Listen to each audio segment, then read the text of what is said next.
الحمد لله نحمده ونستعينه ونستغفره ونؤمن به ونتوكل عليه ونعوذ بالله من شرور أنفسنا ومن سيئات أعمالنا من يهد الله فلا مضل له ومن يضلل فلا هادي له ونشهد أن لا إله إلا الله وحده لا شريك له ونشهد أن سيدنا ومولانا وحبيبنا محمدا عبده ورسوله الحمد لله وكفى والصلاة والسلام على رسوله المصطفى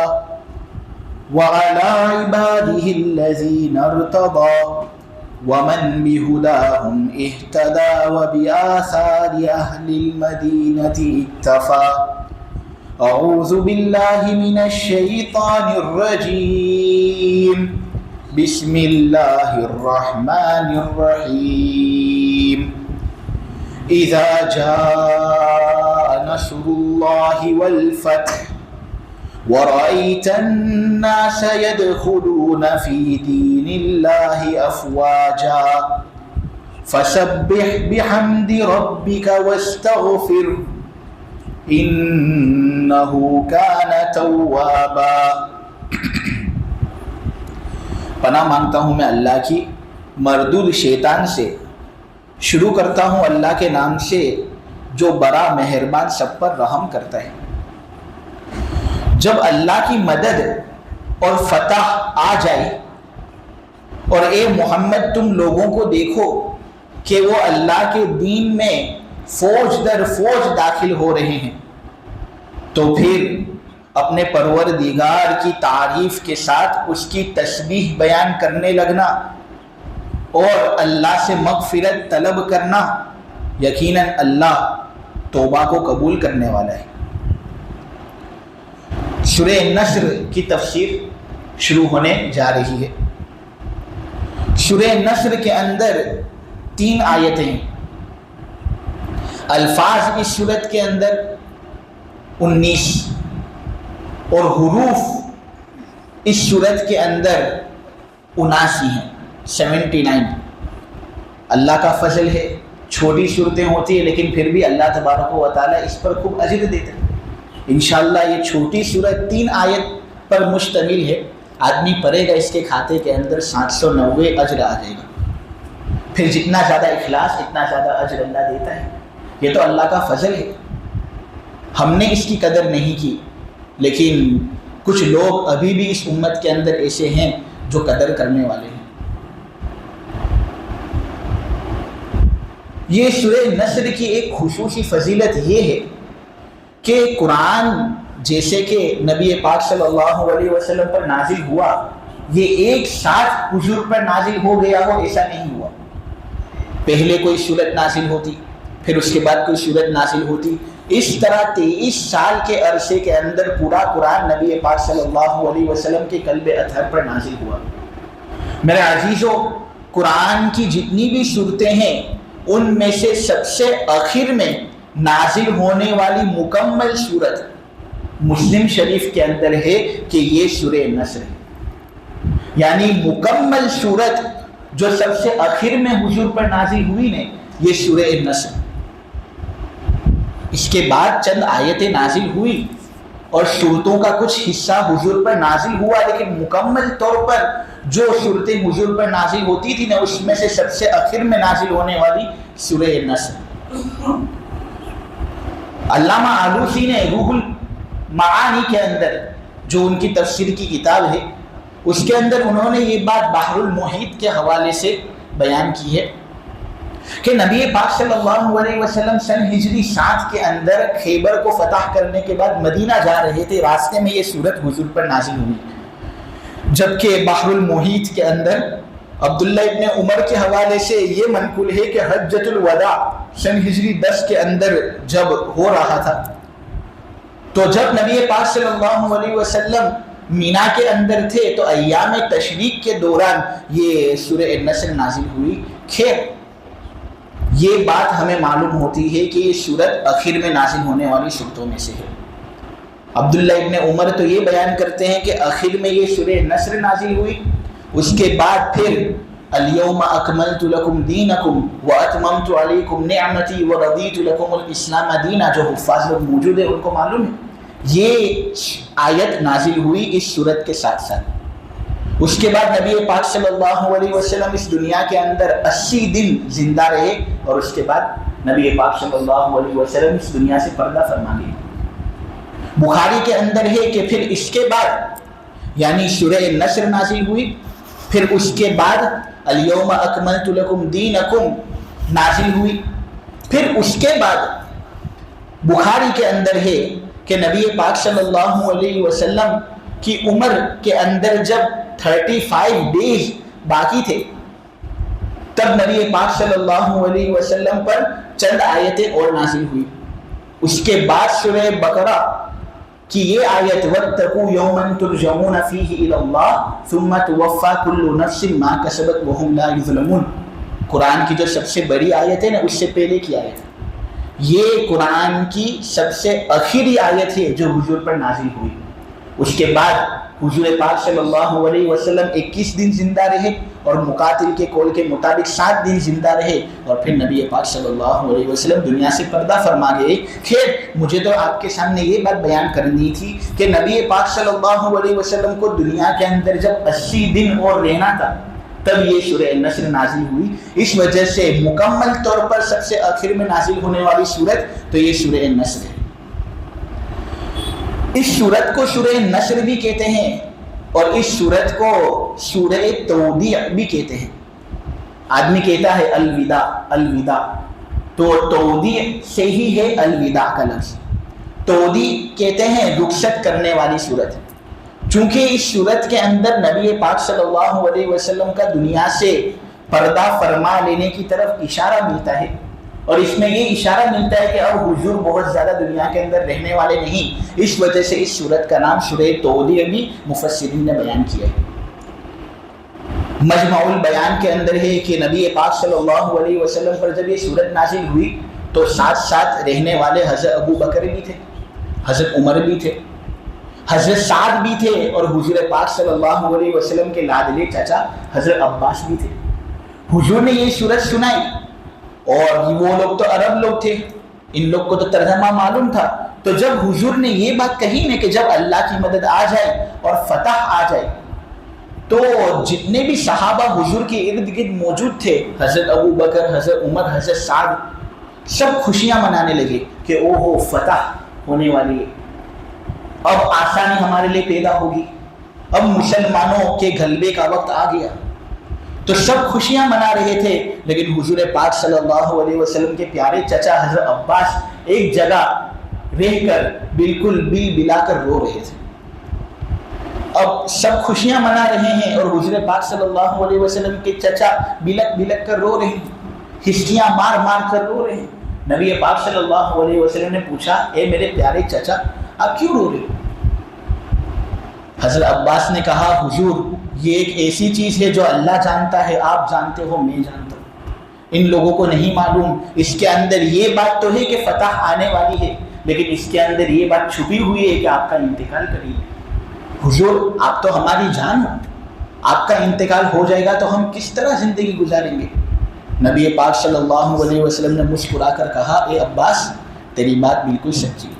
اس صورت کے اندر واقعتاً یہ بات بتائی گئی ہے کہ میں جس مقصد کے لیے بھیجا گیا تھا اب وہ مقصد پورا ہو گیا.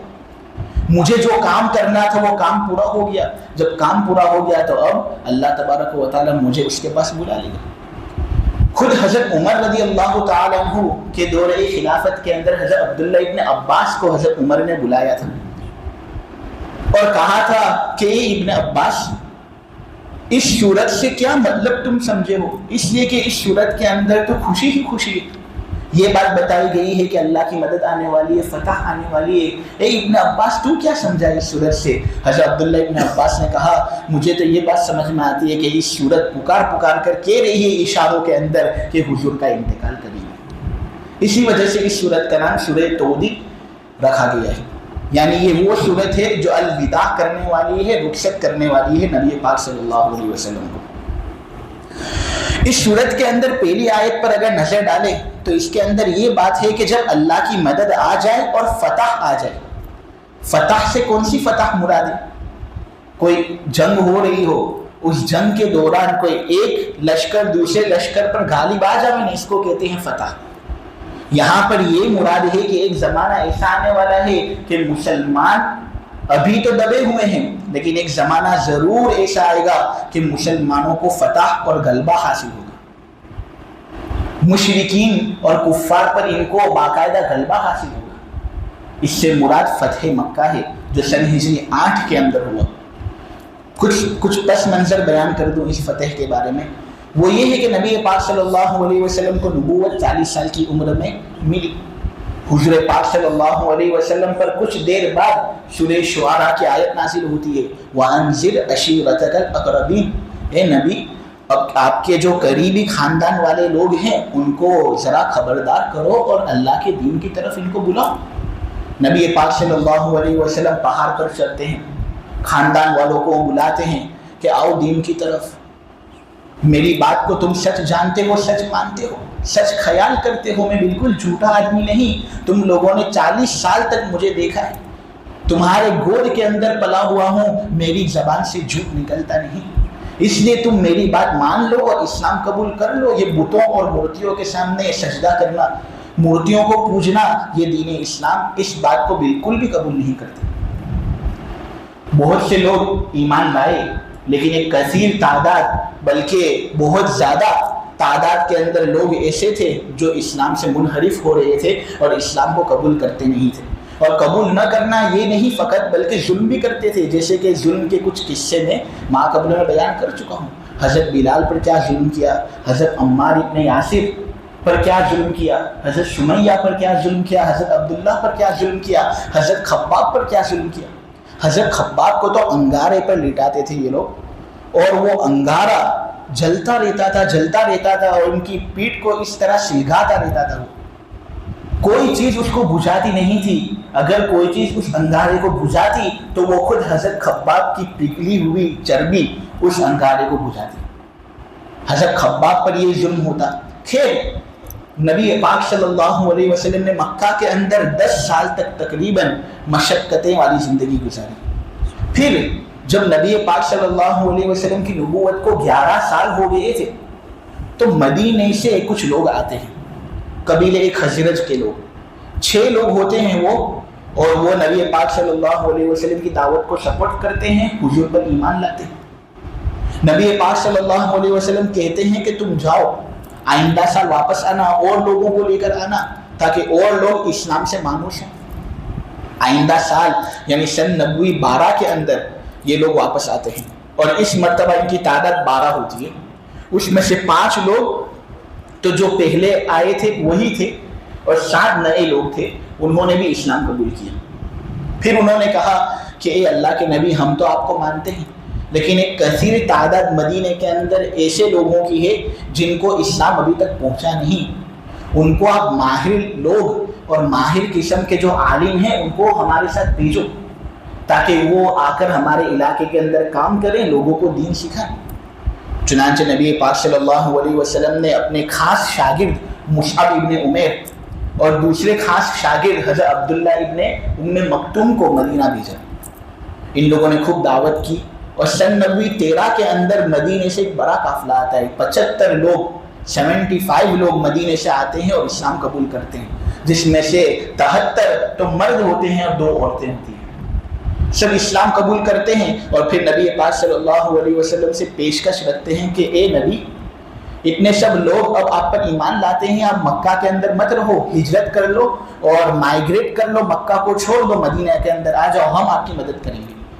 نبی پاک صلی اللہ علیہ وسلم کی نبوت کو جب 13 سال ہو گئے تھے تو پھر نبی پاک صلی اللہ علیہ وسلم نے ہجرت کی، اب معلوم چلا کہ جو صورت مکی ہوتی ہے نا وہ ان 13 سالوں کے اندر اندر نازل ہونے والی صورت مکی، اور یہ جو ہجرت کر لی مدینے کی طرف چلے گئے تو اس 13 سالوں کے بعد جو زندگی تھی اس کے اندر نازل ہونے والی صورت مدنی ہوتی ہے، سورہ نصر بھی مدنی ہے۔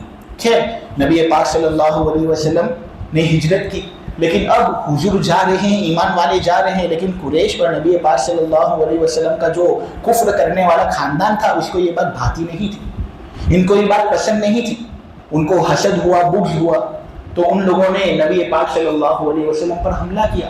جنگ بدر کے اندر حملہ ہی ہوا، لیکن اللہ کا کرنا ایسا ہوا کہ اگرچہ مسلمانوں کے لشکر کے اندر اسباب جنگ کی کمی تھی، لیکن پھر بھی نبی پاک صلی اللہ علیہ وسلم جنگ بدر کے اندر فتح یاب ہوئی۔ اس کے بعد جنگ احد ہوئی، اس کے اندر مسلمانوں کو شکست ہوئی۔ اس کے بعد جنگ خندق ہوئی۔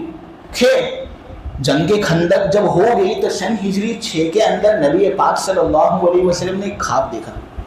خواب کے اندر یہ تھا کہ حضور اپنے صحابہ کی جماعت کے ساتھ جا رہے ہیں عمرہ کرنے کے لیے۔ حضور نے اپنے صحابہ کے سامنے یہ بات رکھی کہ دیکھو میرے صحابہ، میں نے خواب کے اندر دیکھا ہے کہ میں عمرہ کرنے جا رہا ہوں، یعنی ابھی تو اپنے مکہ کے مدینے کے اندر رہ رہے ہیں، 6 سال ہو گئے مدینے کے اندر ہمیں رہتے ہوئے، لیکن میں نے خواب دیکھا ہے کہ عمرہ کرنے کے لیے ہم لوگ سب مکہ جا رہے ہیں۔ صحابہ نے کہا اے اللہ کے رسول، آپ کا خواب تو سچائی ہوگا، چلے ہم عمرہ کرنے کے لیے بالکل تیار ہیں۔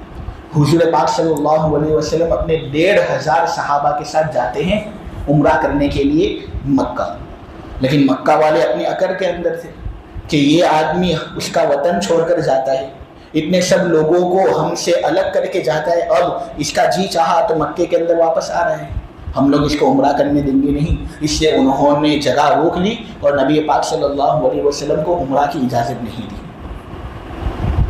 نبی پاک صلی اللہ علیہ وسلم نے کہا ٹھیک ہے اجازت مت دو، لیکن کم سے کم کچھ صلح ہو جائے، کیونکہ مکہ اور مدینے کے درمیان جنگیں ہو رہی ہے، اختلاف ہو رہا ہے، تو صلح بھی تو ہونی چاہیے۔ کب تک ایک دوسرے کے خون کے پیچھے اپنے پڑتے رہیں گے؟ اس وجہ سے کچھ صلح ہو، تو صلح ہوئی، اور صلح بھی ایسی ہوئی کہ جس کے اندر مسلمانوں کو خوب نقصان ہوا، لیکن وہ ظاہری نقصان تھا، باطن کے اندر مسلمانوں کے لیے اس صلح کے اندر ایک چھپی ہوئی فتح تھی، اذا جاء نصر اللہ والفتح۔ صلح یہ ہوئی کہ دیکھو 10 سال تک نہ مکہ والے آپ پر حملہ کریں گے نہ تم ہم پر حملہ کرنا، 10 سال تک ہمارے درمیان جنگ بندی رہے گی، اور ایک شرط انہوں نے یہ لگائی تھی کہ اگر ہمارا قیدی تمہارے پاس ہو تو یہ بات ضروری ہے کہ تم اس کو لوٹا دینا، لیکن اگر تمہارا کوئی قیدی ہمارے پاس آوے تو ہم اس کو لوٹائیں گے نہیں۔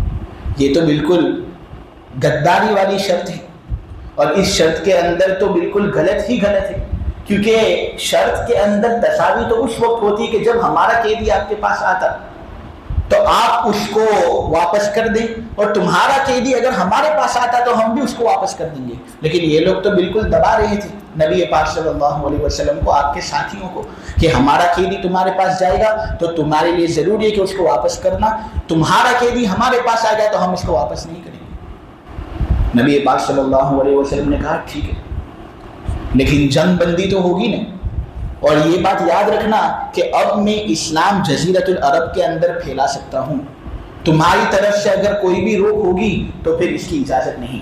صلح کے اندر یہ بات بھی ہو تو مکہ والوں نے قبول کر لیا، یہ قبول کرنا تھا، اور اس قبول کرنے کے بعد نبی پاک صلی اللہ علیہ وسلم جو پستی کے اندر تھے، دھیرے دھیرے نبی پاک صلی اللہ علیہ وسلم کا عروج ہوا، کیونکہ اسلام پھیلانے کی اجازت مل گئی نا، تو اب اجازت مل گئی تو نبی پاک صلی اللہ علیہ وسلم نے خوب اسلام پھیلایا، اور یہ بات بھی رکھی کہ دیکھو آج سن ہجری 6 کے اندر تم ہمیں عمرہ کرنے سے روک رہے، لیکن آئندہ سال ہم عمرہ کرنے کے لیے آئیں گے، یہ بات منظور ہے؟ تو انہوں نے کہا یہ بات بھی منظور ہے۔ تو خیر نبی پاک صلی اللہ علیہ وسلم نے اسلام پھیلایا، خوب پھیلایا، وَيَدْخُلُونَ فِي دِينِ اللَّهِ أَفْوَاجًا، اللہ کے دین کے اندر کثرت سے لوگ داخل ہونے لگے، اور کثرت سے لوگ اسلام قبول کرنے لگے، اور نبی پاک صلی اللہ علیہ وسلم گویا جزیرۃ العرب پر قابض ہو گئے اور حضور کو پاور مل گیا، لیکن ابھی بھی جنگ بندی تھی، جب تک کوئی ایک گروہ ان شرائط کو توڑتا نہیں تب تک آپس میں ایک دوسرے پر حملہ کر نہیں سکتے تھے۔ تو ہوا یہ کہ مکہ والوں نے غداری کی، انہوں نے خود صلح توڑ دی نبی پاک صلی اللہ علیہ وسلم کے ساتھ. انہوں نے جو کی تھی وہ اس وجہ سے نبی نے بھی توڑ دی اور پھر حضور نے حملہ کیا. شکل اس کی کچھ اس طرح تھی کہ دو قبیلے مکہ کے ارد گرد تھے. ایک قبیلہ تھا قبیلہ بنو بکر اور ایک قبیلہ تھا قبیلہ خزاعہ. اتفاق سے ہوا یہ کہ قبیلہ خزاعہ مسلمانوں کے ساتھ تھا اور قبیلہ بنو بکر یہ مکہ والوں کے ساتھ تھا.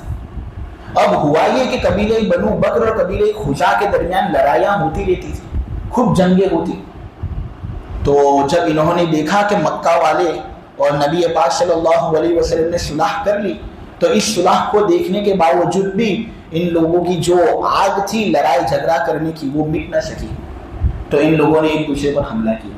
قبیلہ بنو بکر نے قبیلہ خزاعہ پر حملہ کیا, قبیلہ خزاعہ نے قبیلہ بنو بکر پر حملہ کیا. خیر یہ لڑائی ان کی آپس کی تھی, مسلمانوں کا اس سے کچھ لین دین نہیں, مکہ والوں کا اس سے کچھ لین دین نہیں.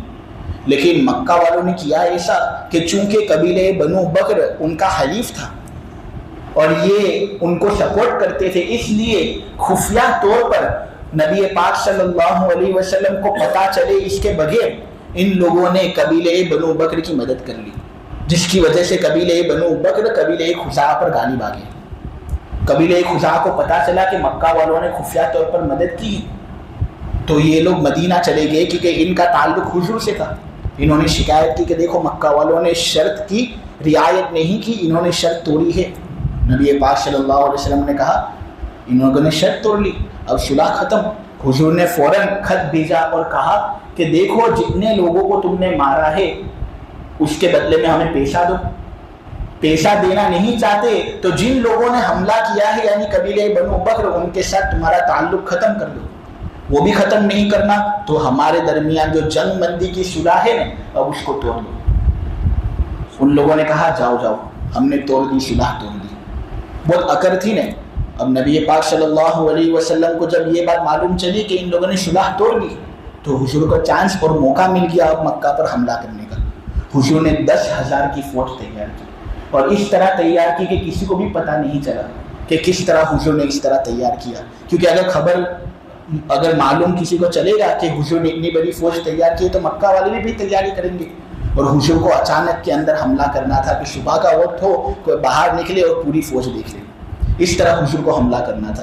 خیر مکہ والوں نے جو صلح کو توڑنے کا ڈیسیژن لیا تھا اس ڈیسیژن پر پھر انہوں نے خوب غور و فکر کرنے کے بعد ان کو ندامت ہوئی, افسوس ہوا کہ یہ تو ہم نے ہماری پیروں پر ہی کلہاڑی ماری ہے, اس لیے کہ محمد کا پاور اب جزیرۃ العرب میں بہت زیادہ ہوگی. اگر ہم اس کے ساتھ صلح توڑ دیں گے تو یہ ہم پر حملہ کرے گا, ہماری چودراہٹ اور یہ جو سرداری جو ہے وہ ختم ہو جائے گی. لیکن ان لوگوں نے حضرت ابو سفیان کو بھیجا بھی. حضرت ابو سفیان اس لیے کہہ رہا ہوں کیونکہ اس وقت اگرچہ یہ کافر تھے لیکن بعد میں یہ مسلمان ہو گئے تھے. تو ان لوگوں نے مکہ کی جانب سے حضرت ابو سفیان کو بھیجا اور ابو سفیان مدینہ کے اندر جاتے ہیں.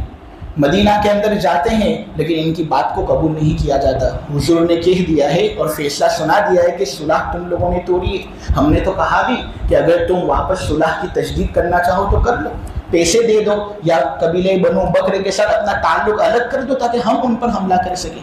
لیکن تم نے جب ہماری بات کا صحیح رسپانس دیا ہی نہیں تو اب ہم واپس صلح کرنے والے نہیں, اب ہوگی جنگ اور جنگ کا آنا بالکل یقینی ہے. ابو سفیان کی جب بات کو ٹھکرایا جاتا ہے تو وہ اپنی بیٹی حضرت ام حبیبہ کے گھر جاتے ہیں. حضرت ام حبیبہ نبی پاک صلی اللہ علیہ وسلم کی نکاح کے اندر تھی. آپ کی جو بیویاں ہیں ان میں سے ایک بیوی حضرت ام حبیبہ جو ابو سفیان کی بیٹی تھی. ابو سفیان حضرت ام حبیبہ کے گھر جاتے ہیں اور اس وقت چونکہ یہ مسلمان نہیں ہوتے بلکہ اسلام کے بڑے پکے دشمن ہوتے ہیں تو یہ گھر کے اندر داخل ہوتے ہیں تو ان کو دیکھ کر ان کی خود کی بیٹی نبی پاک صلی اللہ علیہ وسلم کا جو بستر ہوتا ہے اس کو ہٹا کر الگ کر دیتی. یہ بات حافظ ابن حجر عسقلانی نے اصابہ کے اندر لکھی ہے, زہری کے حوالے سے موقوفاً, اور ابن عساکر نے تاریخ کے اندر یہ واقعہ نقل کیا ہے. تو بستر جو حضور کا تھا اس کو الگ کر دیا. ابو سفیان نہایت تعجب میں کہ بیٹی تیرا باپ گھر کے اندر آیا اور جو بستر یہاں پر بچھایا گیا تھا اس کو تو نے میرے سامنے ہٹا دیا, کیا میں اس بستر کے لائق نہیں یا یہ بستر میرے لائق نہیں؟ اے بیٹی یہ بستر تو نے ہٹا دیا تو کیا میں اس بستر کے لائق نہیں؟ یا یہ بستر میرے لائق نہیں. تو حضرت ام حبیبہ جو ان کی خود کی بیٹی ہوتی ہے کہتی ہے کہ ابا یہ نبی پاک صلی اللہ علیہ وسلم کا بستر ہے, آپ اس بستر کے لائق نہیں ہو. کیوں؟ اس لیے کہ ابھی آپ کا دل کفر کی نجاستوں کے اندر پڑا ہوا ہے. بالکل تعجب کے اندر کہ میری خود کی بیٹی میرے بارے میں ایسا کہہ رہی ہے, اور یہ سب چیزیں ان کے دلوں کے اندر تھی ہی جس کی وجہ سے پھر آگے جا کر یہ مسلمان ہوئے تھے. معلوم ہوا کبھی کبھی سختی کرنی پڑتی ہے, سختی کرنے کے نتیجے میں پھر آدمی آگے جاتا ہے. بات سمجھے؟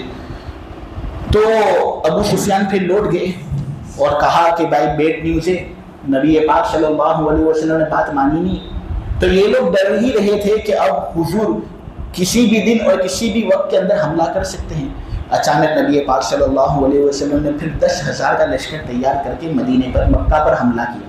لیکن حضور پاک صلی اللہ علیہ وسلم کا مقصد مکہ کے اندر خون خرابہ کرنا نہیں تھا, کیونکہ مکہ مقدس جگہ ہے, اس کے اندر لوگوں کا خون کرنا یہ تو حرام تھا ہی, ساتھ ساتھ جانور کا خون کرنا بھی حرام تھا, بلکہ جو خود رو گھاس ہوتی اس کو کاٹنا بھی مکہ کے اندر جائز نہیں. مکہ اتنا حرم والا اور اتنا حرمت والا دیش ہے اور اتنا حرمت والا خطہ ہے. تو نبی پاک صلی اللہ علیہ وسلم نے بس دھاک بٹھانے کے لیے کہ اتنا بڑا لشکر دیکھے یہ لوگ اور عاجز آ جائے, اس سے نبی پاک صلی اللہ علیہ وسلم نے اتنے بڑے لشکر کو بھیجا. اب اس میں سے حضرت سعد ابن عبادہ تھے, وہ جوش ہی جوش کے اندر کہہ رہے تھے الیوم یوم الملحمہ الیوم تستحل الکعبہ. جوش ہی جوش کے اندر کہہ رہے تھے کہ دیکھو تو سی 10,000 کا لشکر ہے, آج تو خوب جنگ کا دن ہے. ملحمہ لحم سے ہے, لحم کہتے ہیں گوشت, یعنی آج ایسا دن ہے کہ جس دن کے اندر لوگوں کے بہت زیادہ گوشت کٹیں گے. آج تو جنگ کا دن ہے. ان لوگوں نے خوب ظلم کیا ہے ہم پر. بلال کی ان وادیوں کو دیکھا تھا جہاں بلال کو گھسیٹا جاتا تھا, اس گھر کو ان لوگوں نے دیکھا ہوگا جہاں حضرت عمار اور ان کی والدہ پر ظلم کیا گیا تھا, اس جگہ کو دیکھا تھا جہاں حضرت سمیہ کی شرمگاہ پر برچھا مارا گیا تھا, اس جگہ کو دیکھا ہوگا جہاں یاسر کو پکڑ کر گھسیٹ کر جانور کی طرح یہاں سے وہاں کیا جاتا تھا. تو اس لیے جوش ہی جوش کے اندر سعد ابن عبادہ نے کہا الیوم یوم الملحمہ الیوم تستحل الکعبہ, آج تو جنگ کا دن ہے, آج تو کعبہ بھی حلال ہوگا, یعنی آج کعبے کے سامنے خون کی ندیاں بہیں گی. حضور نے یہ بات سنی اور کہا اے سعد یہ کیسی بات کی ہے, اے سعد یہ کیسی بات کی ہے, میں تو لوگوں کے لیے رحمت بنا کر بھیجا گیا ہوں, ان لوگوں نے اگرچہ ظلم کیا ہے, مجھے بھی یاد ہے کہ بلال کو یہاں پر گھسیٹا جاتا تھا, جانور کی طرح بلال کی پیٹھ پر ایک بڑا پتھر رکھ کر چلچلاتی ہوئی دھوپ کے اندر بلال کو گویا سینکا جا رہا تھا, میں بھی دیکھ رہا ہوں. لیکن تو نے کہا الیوم یوم الملحمہ, نبی کہہ رہا ہے الیوم یوم المرحمہ, آج تو رحمت کا دن ہے. پھر نبی پاک صلی اللہ علیہ وسلم کعبے کے دروازے پر چڑھے اور کہا اے قریش, کیا گمان رکھتے ہو مجھ سے, کیا امید ہے مجھ سے؟ آج دیکھ رہے ہو کہ آج جاہ و جلال میرا ہے, قبضہ میرا ہے, قدرت میری ہے, میں جو چاہوں کر سکتا ہوں, کیا امید رکھتے ہو؟ سہیل ابن عمرو جو قریش کے سرداروں میں سے ایک تھا, اس نے کہا اخن کریم ابن اخن کریم, تو تو بڑا معزز آدمی ہے, بہت شریف آدمی ہے, اگر کسی نے نالائکی کی ہوگی تو ہم نے کی ہے, تو شریف آدمی کا بیٹا ہے, تو خود بھی بہت شریف ہے. نبی پاک صلی اللہ علیہ وسلم نے کہا لا تثریب علیکم اليوم, جاؤ سب آزاد ہو جاؤ, آج کسی کو بھی قتل کیا نہیں جائے گا, آج سب معاف, لا تثریب علیکم اليوم. تو دیکھو یہ فتح کا پس منظر میں نے آپ حضرات کے سامنے پیش کیا. ویسے تو تفصیل بہت ہے, پوری کتابیں اس پر لکھی ہوئی ہے, لیکن اسلام کس طرح پھیلا اس کا مختصر خاکہ میں نے آپ حضرات کے سامنے پیش کیا. اس سے اب سورہ نصر کا ترجمہ واپس کرتا ہوں تاکہ تمہیں یہ بات سمجھ میں آ جائے کہ کیا بات ہو رہی ہے. چنانچہ اللہ یہاں پر یہ کہہ رہے ہیں کہ جب اللہ کی مدد اور فتح آ جائے, یہی فتح جو میں آپ کے سامنے بیان کر رہا تھا, اور تم لوگوں کو دیکھو کہ وہ اللہ کے دین میں کثرت سے داخل ہو رہے ہیں, تو اے نبی اب تمہارا وقت پورا ہونے کے قریب ہے. اس لیے اب ذکر کرو، اللہ اللہ کرو، اب تمہیں میرے پاس آنا ہے، اپنے پروردگار کی حمد کے ساتھ تسبیح کرو اور اس سے معافی طلب کرو، یقیناً وہ خوب توبہ قبول کرنے والا ہے۔ بخاری کی روایت ہے، حضرت عائشہ رضی اللہ تعالی عنہ بیان کرتی ہے کہ اس میں نبی پاک صلی اللہ علیہ وسلم کو 3 باتوں کا حکم ہوا۔ نمبر 1 تسبیح کرو، نمبر 2 تحمید کرو، نمبر 3 استغفار کرو۔ تو نبی پاک صلی اللہ علیہ وسلم اس پر عمل اس طرح کرتے تھے۔ حضرت عائشہ فرماتی ہیں کہ جب نماز پوری ہوتی تو نبی پاک صلی اللہ علیہ وسلم یہ دعا پڑھتے، سبحانک ربنا، اے ہمارے پروردگار تو بڑا پاک ہے۔ تسبیح ہوگی، سبحان آ گیا، تسبیح ہوگی، سبحانک ربنا، اے ہمارے پالنہار تو بڑا پاک ہے، وبحمدک، میں تیری تعریف کرتا ہوں، اللہم اغفر لی، اے اللہ مجھے معاف کر دے۔ اس طرح نبی پاک صلی اللہ علیہ وسلم نے اس حکم کی تعمیل کی۔ ایک اور روایت مسلم کے اندر ہے، اس کے اندر حضرت عائشہ یہ فرماتی ہیں کہ اٹھتے بیٹھتے یہاں جاتے وہاں جاتے نبی پاک صلی اللہ علیہ وسلم یہ دعا پڑھتے تھے اور کہتے تھے کہ سورہ نصر کے اندر مجھے اسی بات کا حکم دیا ہے۔ وہ دعا یہ ہوتی تھی جب نبی پاک صلی اللہ علیہ وسلم پڑھتے تھے سبحان اللہ، یعنی اے اللہ تو بڑا پاک ہے، سبحان اللہ وبحمدک، میں تیری تعریف کرتا ہوں، استغفر اللہ، اے اللہ میں تجھ سے معافی مانگتا ہوں، واتوب الیک، اور میں تیری طرف لو لگاتا ہوں، میں تیری طرف رجوع ہوتا ہوں۔ اب اس واقعے سے ایک بات یہ سمجھ میں آتی ہے کہ میرے عزیزوں، نبی پاک صلی اللہ علیہ وسلم پر اتنا ظلم ہوا لیکن حضور پاک صلی اللہ علیہ وسلم نے معاف کیا۔ معلوم یہ ہوا کہ ہمیں نبی پاک صلی اللہ علیہ وسلم کے اس احسان کو بھولنا نہیں۔ ویسے تو حضور کے احسانات ہم پر بہت زیادہ ہیں۔ سورہ دحا کی جو اب آیت نمبر 5 نازل ہوئی تھی نا، وَلَسَوْفَ يُعْطِيكَ رَبُّكَ فَتَرْضَىٰ، اے نبی تم مایوس مت ہو، تیرا پروردگار تجھے اتنا دے گا کہ تو راضی ہو جائے گا۔ تب نبی پاک صلی اللہ علیہ وسلم نے اپنے صحابہ کو بلایا تھا کہ اے میرے صحابہ آؤ، یہاں پر آؤ۔ یہ بات ابن کثیر قرطبی سب نے بیان کی ہے، عبداللہ ابن عباس سے موقوفاً منقول ہے۔ سب کو بلایا اور کہا کہ اے میرے صحابہ، کیا تمہیں معلوم ہے کہ اللہ نے مجھے کیا کہا؟ اللہ نے مجھے یہ کہا کہ وہ مجھے اتنا دے گا کہ وہ مجھے راضی کرے گا۔ دیکھو آج انسان مارا پھرتا ہے اس کو راضی کرنے کے لیے، نماز پڑھتا ہے، تراویح پڑھتا ہے، کتنے سب سجدے کرتا ہے، پوری رات قیام کرتا ہے اللہ کو راضی کرنے کے لیے، لیکن یہاں پر اللہ حضور کو راضی کرنا چاہ رہے ہیں۔ یہ حضور کا مرتبہ اور مقام ہے۔ نبی پاک صلی اللہ علیہ وسلم نے لیکن اس موقع پر کہا کہ اے میرے صحابہ سن لو، اللہ یہ چاہتا ہے کہ میں راضی ہو جاؤں، میں اس وقت تک راضی نہیں ہوں گا جب تک کہ میری پوری امت جنت میں داخل نہ ہو۔ لوگ جہنم کے اندر جائیں گے، میری امت میں سے بھی جائیں گے، لیکن جا کر دوڑ کر چن کر ان کو نکالوں گا، اور میں ہر اس آدمی کو جہنم سے نکالوں گا جس کے دل کے اندر لا الہ الا اللہ ہے، زنا کرتا ہے، چوری کرتا ہے، قتل کرتا ہے، پھر بھی جہنم کے اندر اس کو اپنی سزا بھگتنی تو پڑے گی، لیکن لا الہ الا اللہ پڑھتا ہے نا، تو میں راضی ہی اس وقت ہوں گا جب تک کہ وہ جنت کے اندر نہ چلا جائے۔